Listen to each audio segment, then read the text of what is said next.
Hi guys, it's Stuart from the Film Reelcast. You're about to listen to our audio podcast review of Episode 1 of Disney's Marvel's Falcon and the Winter Soldier. I hope you enjoy this. Thanks very much. And welcome back to the Film Reelcast. I'm Stuart, your host. As usual, I'm joined by Neil. Neil, how you doing? I'm very well, my friend. Very well. Good stuff. Always lovely to hear your voice. We're not joined by James. I did ask James to come on this podcast, but I think he's on some kind of reconnaissance mission somewhere and he'll come out when he's ready. But he will be missed. James, I hope you're well. But this is a bonus podcast that we're doing. And the reason why it's a bonus and the reason why I'm really excited is because we are doing the long-awaited Falcon and the Winter Soldier currently on Disney+. Have you been excited, Neil? What's your Marvel knowledge like? Are you a fan? I'm a massive fan. I'm not as much of a fan as you. I know you have several Marvgasms per day about Marvel stuff. But no, when I heard this was coming out, I was interested because it was two characters that I know obviously about the Winter Soldier, but the other guy not so much. The Falcon, I don't think he was portrayed as much. So it was interesting to see where they were going to go with it. Definitely. I mean, yeah, there's no secret. I love Marvel. It's just so good. It really excites me no matter what they do. And on the back of Wandavision, which is obviously available on the YouTube channel, the Film Reelcast, that was a huge success. The ratings that got, the media attention it got, and on the internet, it was so good. And what I loved about it, and it had myself going in so many different directions that it had so many tangents, so many possibilities. Marvel teased us so much with Mephisto, with mutants, with X-Men, crossovers. And honestly, it was so good. But it was, in a way, it was draining, you know, because you're constantly guessing which way it's going to go. You're hoping it's going to go that way. But with this, just from what I've seen in the trailers, I've not read a lot about what's going to happen. No. But it looks like a kind of buddy cop in a way, like a Lethal Weapon, doesn't it?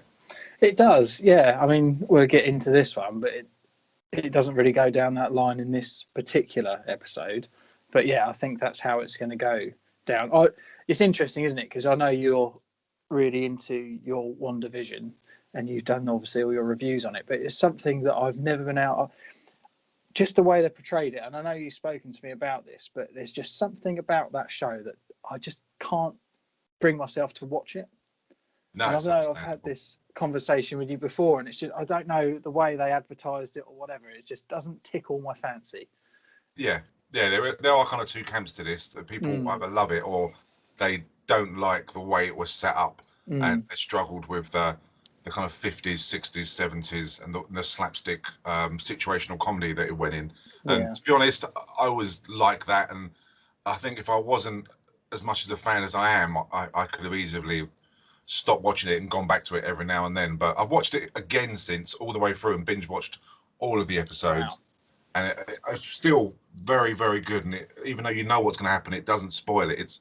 It's really good. But I mean, so obviously Falcon, Anthony Mackie, an actor I really like. I think he's really underrated as well. Sebastian Stan, who plays Bucky Barnes. Again, I only ever knew him from the MCU. I didn't know him from anything else. I know he's been in a lot. But what's kind of surprised me and disappointed me, I suppose I don't know the content yet, that this is only going to be 6 episodes, whereas WandaVision was 9.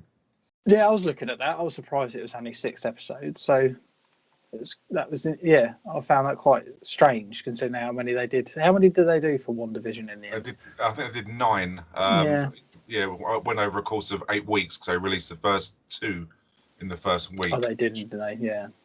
So, but yeah, it's going to be really interesting to see where this goes. And the only thing I do know, or I believe I could be wrong, is that the baddie in this could end up being Zemo, who was the main kind of villain in Civil War, where it got everyone together. So yes. And that's Helmut Baron Zemo. So, yes. But obviously, as we'll get into this, he's yet to appear. But what did surprise me, because I didn't see any trailers for this, and I was kind of shocked at the end of it, which I can't wait to get into. But yes, I've got quite a few questions which surprised me in this, and we're going to just go for it really, really quickly. I say it's not going to be a massive in-depth podcast review. It's just going to be quite a short one.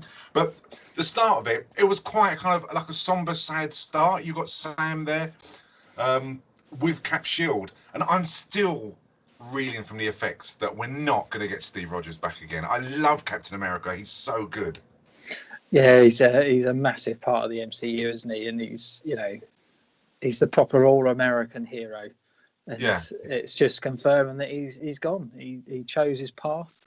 And his values and everything that he stood for. He put his country first, and that was just what I love. Nothing was, even though when he was getting the shit beaten out of him by Thanos, he stood up at the end and in Endgame, and that just brings like chills down your spine. It's so good.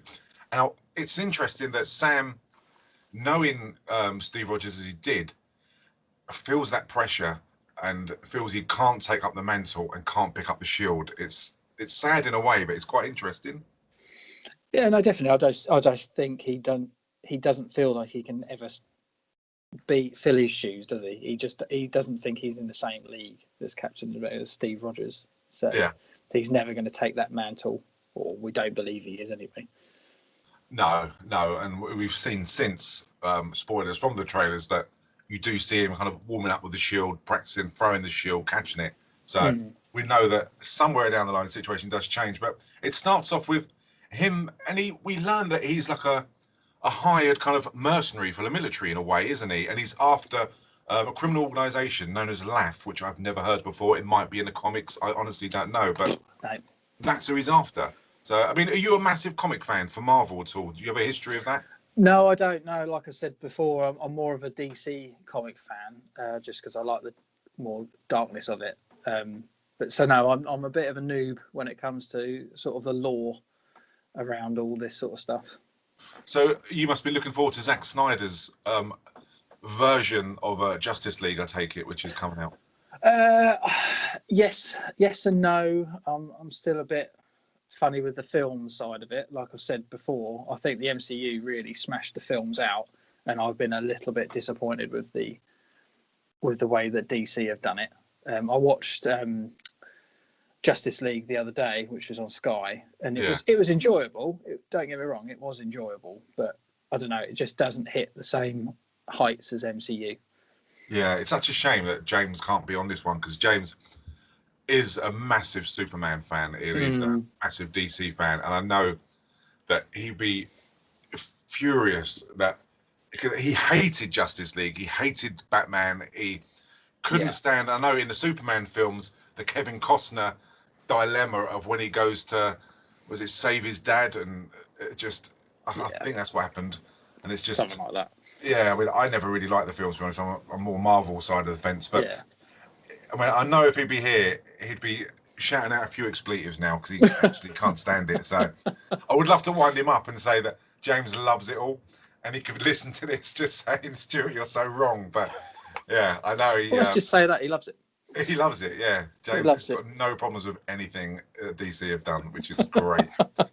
So this starts off with a Falcon on this rescue mission to rescue this, I think it's Van Sant, this general that's been kidnapped. Yes. And when I first watched this, I knew there'd be something good, because it's just a massive impact. It has to be good. It's like the initial scene, like a Lethal Weapon, where they always put something really exciting to get you hooked. And when I saw like the baddie in this, I kind of thought I recognize that guy, a bit slimmer, and it's George Batroc from Winter Soldier. Oh, is it really? Yeah, and he was on the ship when Nick Fury was trying to get the information for Project Insight, and he was the one who held everyone hostage. He was eventually arrested by S.H.I.E.L.D. and he was taken to like a safe house in Algiers, where he escaped, obviously, because he's there. Yeah, I thought I recognised him as well, but I couldn't put it. So there you go. Yeah, and he obviously is I take it he's running LAF. He must be, or whether he's going to come into it later on. But I think it's George St. Pierre. I think he was an MMA fighter. I think he was. But it was really, really good to see him again. And he's a character who wasn't frightened to go toe to toe, as we know with Captain America. He got his ass kicked, so everyone does. But he kicked Falcon's arse, didn't he, on this plane? He did. I'm guessing he must have some sort of powers that have been given to him, or he's a mutant himself, or something like that. Because he does absolutely kick the shit out of him, doesn't he? He does. At one point. Yeah, I could be wrong. I don't think that he's got mutant powers. I think he's just fucking really hard. I think he's just a mercenary. But I could be wrong. If I am wrong, let us know. Send us a tweet at the Film Realcast or email at the filmrealcast@gmail.com. But yeah, I honestly don't know. But yeah, it was great to see him again, and the action was really, really good. We did the Shoot 'em Up podcast review, which is available on iTunes and everywhere else. And that's a scene where people jump out of the plane, and it was awful, and we laughed. But he goes to hijack this plane, and they all kind of skydive in those kind of, what are they called? It's like those squirrel kind of suits, isn't it? It's like a squirrel suit, isn't it? I think they call it. Yeah. Yeah, it's really, really good action. And one of them, I think it's Batroc has got the general attached to him, and they have like this fight and shoot up in the air. And I kind of thought, as soon as I saw that, this is the way that it should have been done. Oh, definitely, because that was terrible. But there we go. I gave it 0. It was. Oh, I hate that film so much. But no, this was brilliant. It's an excellent action scene. It really does grip you straight away, doesn't it? Because it's just non-stop. How he gets into the plane, how he's got to, they've told him to do it on the quiet, and it just goes completely wrong in that sense. And he's got the red wing, which I love. And that kind of cuts the hole in the side of the plane. As you say, he flies in through that hole. And you think he's rescued him, but Batroc then goes and kicks his ass, and they all jump out. Yeah. And you do kind of just take everything with a pinch of salt when you watch all of the MCU films, and you have to enjoy them. But I really liked when there's different helicopters, and they're using their kind of wingsuit to fly into the various helicopters. I mean, you've got to be so careful. You've got the rotor blades flying around. It's going to cut you in bits. Yeah. But even despite all of that bollocks, it was really entertaining. I really enjoyed it. Well, that's the thing. I think you're right. With a superhero movie, everyone, even the special ops and stuff are so amazingly trained that they can do all this shit. It's generally fairly impossible, but you take it for what it is, and you just have to run with it, like you say. And it is massively enjoyable to see all the stuff that they do. Yeah. And I love the fact that he gets in the plane, a helicopter, and he starts talking to the general about him, and then all of a sudden he's just sat in the seat next to him. And I thought that was brilliant. Yeah, it's really, really good. And from the ground watching him is a character called Miguel Torres. And Miguel Torres in the comic books is a character who took over from being the Falcon. I think he came in 2015. And he was captured and he was experimented on. And he had mutant powers where he grew wings, and it was from like the Red Falcon, and he kind of mutated those wings, and then he became like a sidekick, an assistant to Captain America. But he was part of his kind of mutant gene was he had kind of like vampire kind of abilities. Do you see what I mean? Right. And okay. It was just quite interesting, and he's a really good character. So it'll be interesting to see how if they do go with the comic books. A lot of like, say for instance, Wandavision, where they went along the comic, that House of M, and they kind of they didn't really stick to those guidelines, but you could almost predict what was going to happen to see whether they're going to do the same in this. To see whether, I don't know, for instance, whether Laugh or you've got the Flag Smashers, who we'll talk about in a bit, do mutant experiments, and because we know one of them is extremely strong. Yeah. Whether Torres will get captured, whether they'll do experiments, if they'll go down that line, I don't know. Yeah, maybe, knowing that now, because I was always, when I was watching it, I was like, who is this random bloke he's obviously his mate? Yeah. And, they're going on this mission, and then it goes on to them being in Tunisia together. And you're like, there's got to be a relevance to him. And now you said that, I reckon they will go down something like that line, that he will get captured, and it'll be sort of maybe a episode 6 reveal, something like that at the end, where he sort of wakes up or escapes or is used by them or something like that. Yeah, it'd be really interesting to see. But going back to the scene where they're flying through the canyons where he's chasing helicopters. It is so good. It's just so much, as you said earlier, just end-to-end action, and the special effects are fucking awesome. There's no break in it. There's no part in it where you think this is just nonsense. This is just green screen. It's just it's bollocks. There's not too much special effects, is there? No, I mean, yeah, no, you're right. It is seamless in the sense of, like we were talking about in the last podcast about Deadpool, it is seamless. The CGI is so good and the action's so good that you just don't see anything. You don't see, that's definitely green screen, like you say. So no, I thought it was very, very well done. Yeah, superb. And then you meet after the mission, and it kind of made me laugh in a way that after that, as you said here in Tunisia, and you've got Sam kind of fixing Stark's tech, and you think, how the fuck can he do that? You know, he's not obviously capable of doing that. No, because he's saying, "Oh, let me have a go." You know, his friend saying, "Oh, let me get that fixed for you," and he's like, "No, every time you touch it, something else goes wrong with him." But how he's managed to learn how to fix that himself is God only knows. I'd blow it up. I'd touch it and it'd blow up in my face. And that's when he shows him I don't know, it's like an app or technology on his phone about the red hand around the globe. Yes. And the Flag Smashers are, again, they were from a comic, and they're a political group. In this comic, they were who don't want world borders, and they think the world is better without having borders and without having kind of individual governments. They try and take them down. So again, they're sticking to like a format, but I'm not going to try and guess what's going to happen, because I did that and I was fucking hopeless in Wandavision. So I'm going to go with the flow in this and just see what happens. See what happens. Don't try and second guess it. I like that. Yeah. Yeah. But there again, I'd like you to, just to see how wrong you are, or indeed how right you are.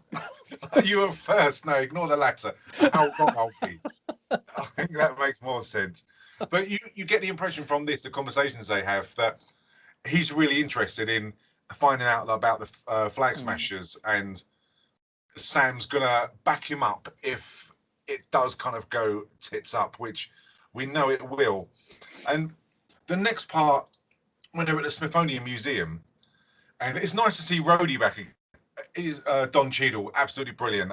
I wish you'd had more of a part in this, because I just think he was such a good character. He's got such a dry sense of humor, you know. Yeah, definitely. Yeah. But he hands over the shield, and I had a feeling that something was just a bit sinister. Did you, when you saw this? Something underlying wasn't right. I didn't at the time, to be honest. I was half expecting him when he's handing over the shield and he has a long chat with the other character, that I was expecting him to turn around and say, "Oh, actually, no, I'll keep it." But he didn't. He walked away from it. But yeah, I didn't see. Obviously, you look into things far more than I do, young Stu. Sad man, but it's really good. The speech he gives as well, and it's kind of quite hard hitting about when people disappeared, the power and the symbolism of the shield, and it's really, really good. I love it, and it's quite touching. It makes me miss Captain America even more, honestly. It really, really does. He's such a fucking good character. No. I do worry about the next phase, because everyone likes things the way they are. People don't like change, and I'm one of them. I kind of worry about the change, especially when it's something I enjoy. Yeah. And how can they top the previous phase to this one? You know, I love the characters so much, and I worry that it's not going to live up to my own expectations, you know.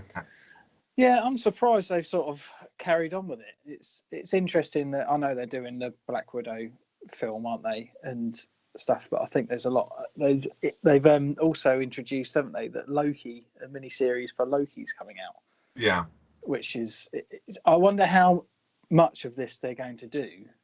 And don't get me wrong, I love it all. I think it's all very well, but it almost seems like they're really prolonging it, because we've had that massive finale against Thanos and everything, and the series, when you see all the films interlinked, was absolutely brilliant. I'm completely in agreement with you. I don't know how they're going to do this unless they're going to bring in yet another super baddie sort of thing. Yeah, it'd be interesting to see who the baddie is, and there's been lots of different kind of suggestions of who it's going to be. Again, I'm taking a step back. I'm not going to get involved in that, but interesting to see. But again, following on from like the handing over of the mantle, the shield, when they go, like him and Rhodey go for a walk, and you see like through the museum where you see Bucky, and when you see like a team divided, the Sokovia Accords, and you see all the old posters and Cap's old bike and shield. They really are pulling at those kind of heartstrings, aren't they? Oh, definitely. It just makes you miss him even more. It makes you realise just how good, for me anyway, just how good the old films are. And I want to go back and I want to watch all of the Captain America films now. It's got me that aroused. Marvgasm. Yeah. It really has. They are good though. That's the thing. When you look back, you know, at the start of it, you didn't realise, did you, this journey that the films were going to take you on? Because they were very individual, and then it's all come together. When you actually, because I sat there and on the Disney Plus channel, you can watch them chronologically, and I did it, and it's amazing how they all interlink, and this massive journey over the years that they've been doing it, and they are fantastic films. They really are, and that's why I say the DC stuff just doesn't hold up anywhere near comparison, because they just haven't been able to do it. They haven't make it. Well, any of them that decent, and MCU have just absolutely smashed it out of the park. And you can sit there and watch them over and over again, like you just said. Watch all the Captain Americas again. Yeah, and it's completely. They're just so good, and it's only at the end of the journey. I mean, I know a few people have got different issues with different films, and that's why the debate when you talk about this with different people makes it just so interesting. But it is clever the way they've interlink them all, and even in the TV programs and the way they mention it, and when you get the crossovers. And I always love a crossover. When I, like for instance, when I'd watch Wonder Woman, and I'd watch also The Flash as well, and Arrow, and when you get the crossover there, it's as if like you're rewarded for watching all the series, and the payoff is great, even if it's just a walk-on part with Barry Allen walking across with Wonder Woman there, or Supergirl. It's just so good. It really excites me. I'm that easily pleased in these kind of things. It's just fucking awesome. But you get a flashback, because at the start of it, the first quarter of an hour of this, I'm not too sure. I think it's about 40 minutes long, 50 minutes long, something like that, isn't it? Yeah, it is. Yeah. That is all Sam, and then it goes to Bucky Barnes, and it's a flashback he's having. And I didn't really know what this was all about, and obviously it pays off a bit later on, sadly with his friend Yuri. But he's in, and I thought it could have been Russia. I'm not too sure where it is, because I know, I say that because when I watched it, I had the subtitles on, and the guys were speaking with a Russian accent, so I naturally assumed it was Russia. I think it's Russia, yeah. It's that sort of area. Yeah, and it's clear that this is going back to when Bucky was the Winter Soldier, when you could say those words and he'd turn into the Winter Soldier, like Baron did. And he kills an Asian guy, a Japanese guy at the end. And at the time when it happens, there is no kind of rhyme or reason for this. And I don't know whether it'll be interesting to see what you say, because it goes straight into therapy where he's talking about what he did, and he's got a list, and he's got like a redemption list, doesn't he? He has. Of what he must do, and he's gone back, but he can't kill people, and he must tell people that he's not the Winter Soldier and who he actually is. And you get that as where he actually says to that he's Bucky Barnes. Yeah. The first thing about this is I thought about James and his swollen glands because he couldn't get the key in the door.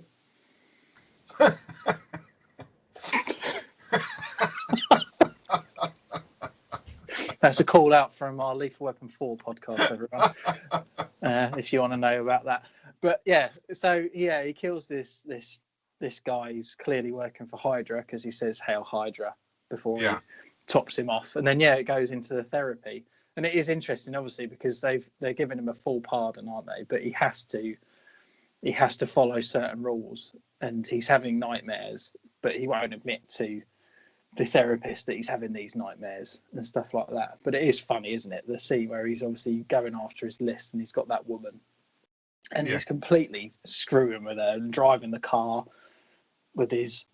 How he's got all this technology, I don't know. No. But he's controlling the car, and then he just goes up to him, knocks out the guy, and then basically mugs her off by saying, I'm Bucky Barnes and all this sort of stuff, and then she gets arrested.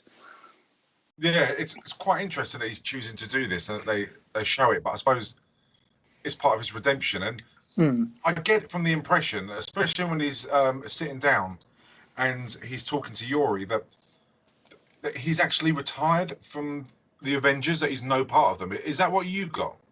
Yeah, I don't know if he ever really part of the Avengers, or was he sort of just brought back in because it was Steve's mate, wasn't it? But I don't think the government ever really wanted him to be part of it, because they didn't trust him because of his involvement in Hydra, and they're scared that he's obviously going to return back to this sort of killing machine that he was. Yeah. So I took it. I mean, maybe it's my naivety, but it's sort of because obviously he's gone now, Captain America, and the government really don't trust this bloke. So they're just sort of saying, you have to do this or we're going to put you on ice.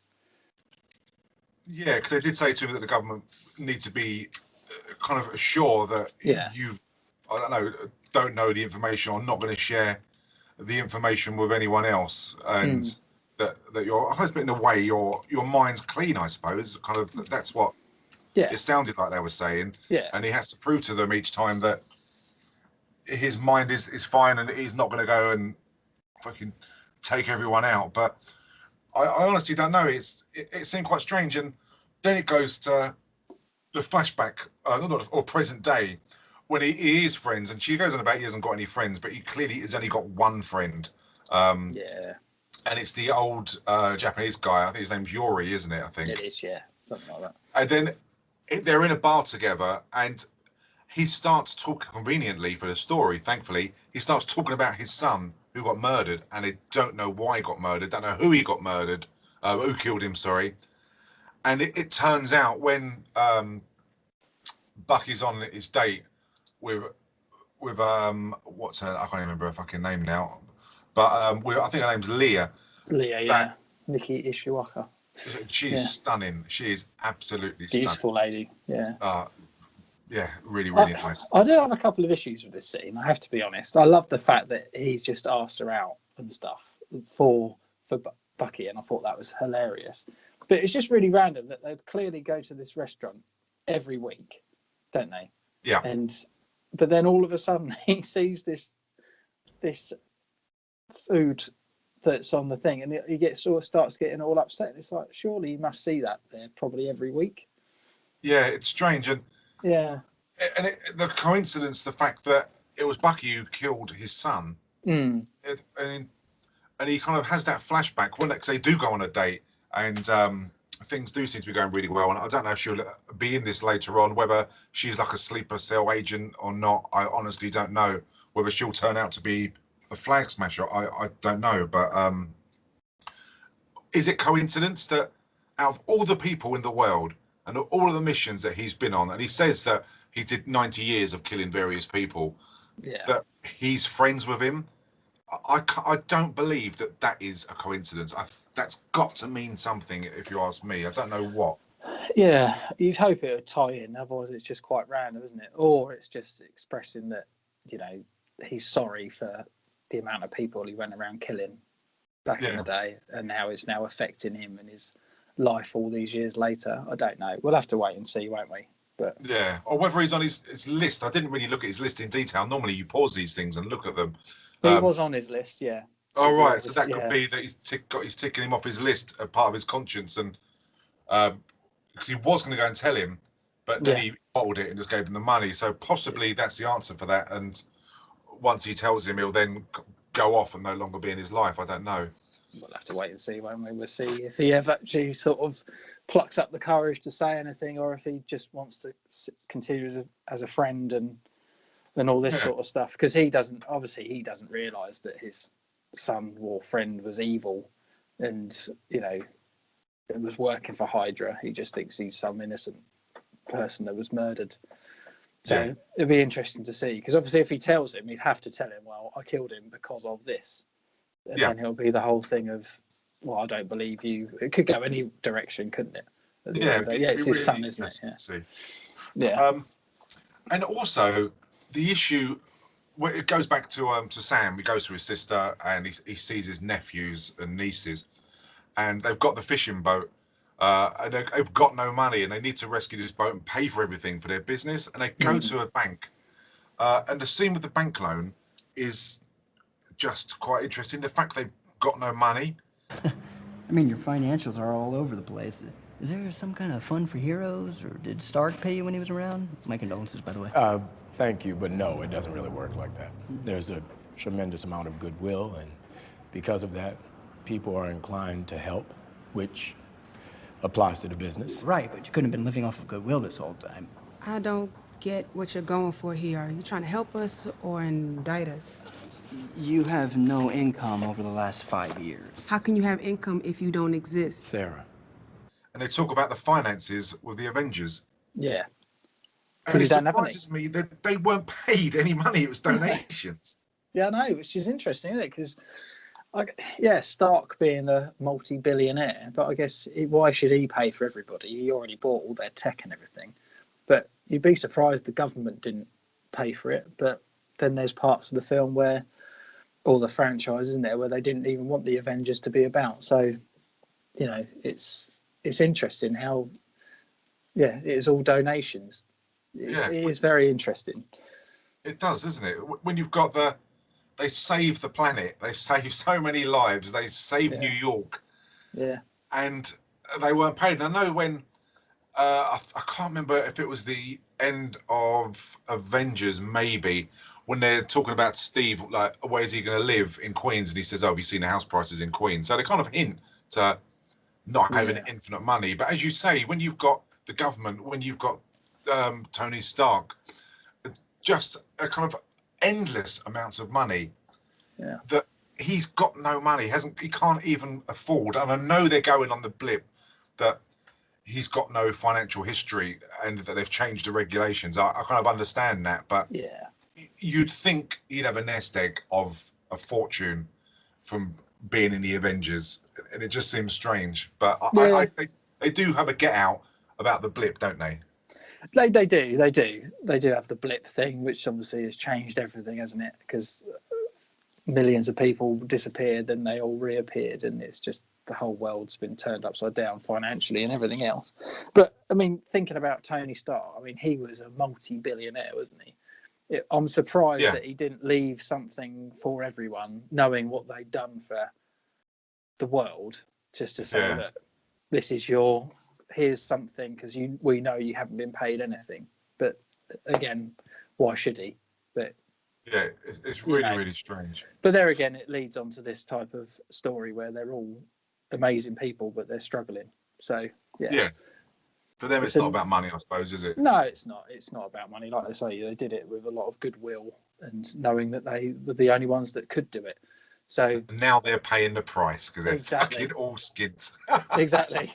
Thanks very much. Anyone got a spare pot noodle? Yeah. So, and it kind of towards the end, the action kind of really picks up again with the last, 15 minutes of this. You've got Torres, and I think he's in Switzerland outside a bank, and it appears that there's like a flash mob outside this bank who are just there to purely distract the flag smashers when they come out, which seems bizarre, doesn't it? Yeah, it's really odd. I didn't know where this was going to go, and then they all just got given these masks out, and then just a text in Russian saying "run" or "Switz," and saying "run." And you're like, what's this all about then? Then of course he jumps out the window, doesn't he, off the balcony, carrying two massive satchels. And I thought it was a very clever scene, to be honest. Yeah, it's really, really good. And it kind of goes to show when he jumps off, the third floor or something like that, that he lands. He doesn't do a superhero landing, but he lands perfectly well. And he's a big guy with a pony, with his like long hair. Yeah. And I don't know who that is yet. I've got no idea. And the flash mob are there to distract the police. And I don't know why. And you see him kick a police officer, and he kicks him about fucking 20 foot across the road, doesn't he? Yeah, he's got some superpowers, isn't he, this bloke? to be Yeah, able to jump out of a window like that and kick him, Yeah. 3 streets away or whatever. Yeah, that's definitely. it. And the police are there, and they try and grab Torres to arrest him, and he throws one on the floor. But then he pulls a gun out on this big guy, and says he's under arrest. And that confused me a bit, because he's in the military. So what's he doing there? It's not his jurisdiction, surely, to be able to go and arrest someone. He's a soldier. He even says that. He goes, I don't know how the jurisdiction works, but you're under arrest. And it's, it's quite strange, isn't it? He's clearly there because he's got this obsession with the flag smashers, and he's decided to take it on his own fruition to go and deal with it and see what this is all about. Then he just gets his ass kicked. He absolutely gets his ass kicked, doesn't he? Yeah. So very odd. And then it's quite. I didn't know what was going to happen, because he throws him on the floor, on this cobbled concrete floor, and then he stamps on his head, and it's proper full on. It's hardcore. Yeah.